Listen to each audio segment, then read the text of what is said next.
wòyí gbogbo ẹ̀yin olólùfẹ́ ìkànnì Jígí Alára, ìkànnì kẹrìnlélógún tó fi ìkàlẹ̀ sí ìlú Ìbàdàn, ìpínlẹ̀ Ọ̀yọ́. Ilé tí a ti ń sọ̀rọ̀ bí àkọ́lé ìtàn tó jẹ́ wípé pẹ̀lú ìmísí Odùduwà ní gbogbo ọ̀rọ̀ tó ń jáde láti ẹnu wa. Ẹ̀yin olùgbọ́ wa, a dúpẹ́ fún bí ẹ ṣe ń bá wa lọ ní gbogbo ìgbà. Ojú tẹ́ fi ń wò wá kò ní fọ́, bẹ́ẹ̀ sì ni etí tẹ́ fi ń gbọ́ wa kò ní di tẹ́ náwó sí láéláé. Abdulkareem Nimas ni oníròyìn yín.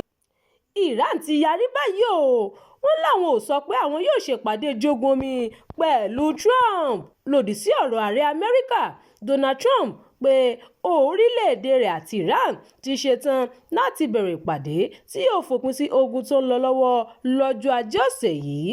Orílẹ̀-èdè Iran ti ní òun kò fìgbà kan bá Trump sọ ohun tó jọ bẹ́ẹ̀ o. Èyí ń wáyé lẹ́yìn tí Amẹ́ríkà dẹ́kun ìkọlù tí wọ́n ní kò bá le gan-an tó bá jẹ́ pé àwọn ṣe fún Iran ni. Tí ò bá gbàgbé, lọ́jọ́ àìkú ni Trump sọ pé àjọsọ náà yóò bẹ̀rẹ̀ lọ́sàn-án ọjọ́ Ajé.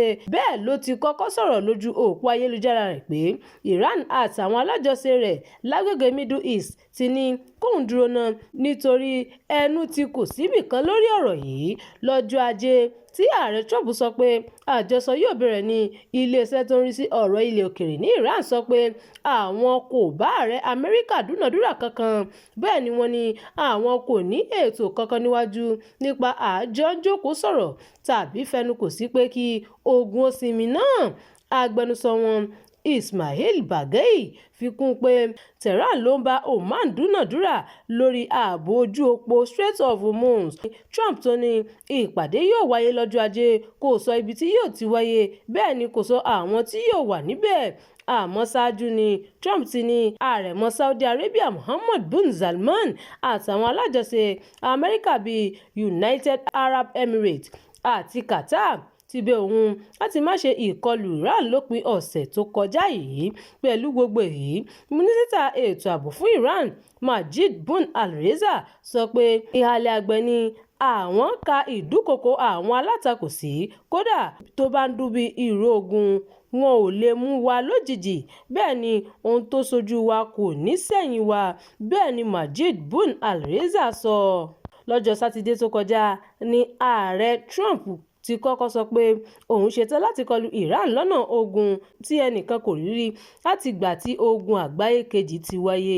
Àmọ́ ó padà yí ọ̀rọ̀ náà padà o sí pé ìjókòó-sọ̀rọ̀ àsọyé yóò wáyé lọ́jọ́ Ajé kí Iran tó dá a padà pé òun kò jókòó ìpàdé kankan lórí àti fòpin sí ìkọlù.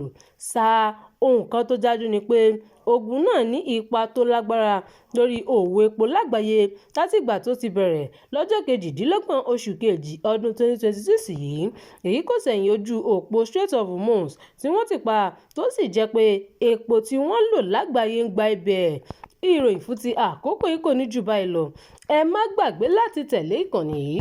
Ẹ máa bá wa pín ká kí ẹ sì fi èròǹgbà yín sí abala àríwísí.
Ìkànnì Jígí Alára kẹrìnlélógún, bàbá gbogbo.